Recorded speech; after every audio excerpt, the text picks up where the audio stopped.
Hi everyone, it's Gina from Gina K Designs and welcome back to another 5-minute card video. Today I'm going to be using the Flowing Floral stamp set from the brand new Let's Celebrate card kit. I'm going to begin by using a little bit of embossing magic onto a piece of black cardstock that measures 3.5 inches by 4 3/4 of an inch.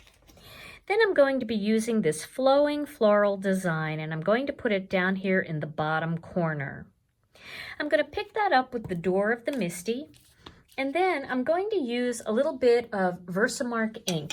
You can use any embossing and watermark ink you want. I'm using VersaMark for this because I'm going to be doing some heat embossing. Now I'm going to stamp this design on this corner, and I'm going to use my Chucky tool to really get some pressure on there, make sure that I get a good impression. And then once I have that done, I'm going to take this piece of cardstock and I'm going to flip it upside down. And I'm going to do the same exact thing again. I'm going to ink up the stamp with the VersaMark ink, and then again I'm going to stamp it onto the black cardstock. This gives me a really even look on both corners, and it creates lots of symmetry. All right.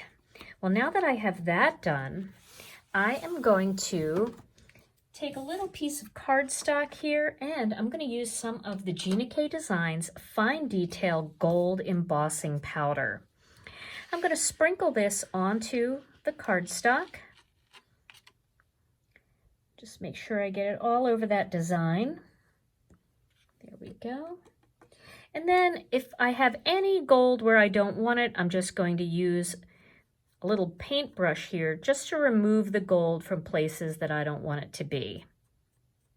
Next, I'm going to heat up my embossing powder. I'm going to just run my heat tool for just a little bit, and then when I do the embossing, I'm going to just speed this part up because it's so loud.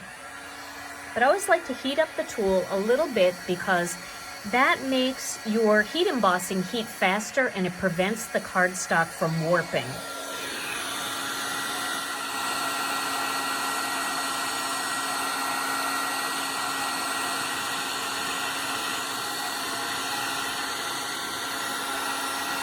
Now you can see I have that beautiful design. Then I'm going to take this piece of black cardstock and I'm going to mount it onto a white piece of cardstock that measures 3 5/8 by 4 7/8. I am going to use a little bit of extra tape just because there is a slight amount of warping just because I heat embossed it. I'm going to place that cardstock onto the white panel, and then this whole panel is going to go onto a black card base.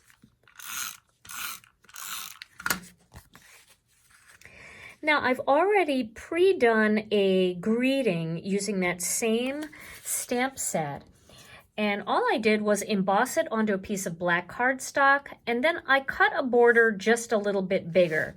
And to be honest with you, I just eyeballed the whole thing, but it does measure 3.5 inches across. So if you want to do it on a 1/2 inch or 3/4 of an inch piece of black, then just go up 1/8 of an inch for the white cardstock, or you can go up 1/4 of an inch like I did for this one because I wanted a little bit of a wider border. Now I'm going to place this onto my card. Make sure that it's nice and centered. And then I'm going to finish off this cardstock with a few of our gold sequins. I'll just get a few of those on there. I'm using some of the Connect glue, and I'm going to just put a couple dots in different spots here, just in those empty spaces. I'm using one of our fine tip bottles, and I filled it up with some Connect glue. That makes it easier to get those really fine little dots. It's also a great little tool, that bottle, for using for gluing die cuts together, because sometimes those are so fine.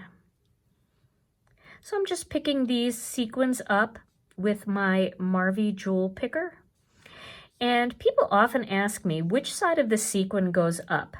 So if you're new to crafting and you're not sure about sequins, I always use the cup side up, or as my husband says, cupward. That's how you can remember. So they should sit like a little soup bowl on your cardstock. All right, and there is my finished card project. I'll put those sequins away later. Well, I hope you enjoyed today's 5-minute card video, and I hope you'll give this card a try. Stay tuned to my channel for more 5-minute card videos and more Stampin' Chat live videos too. Thanks so much for watching, and I'll see you again real soon.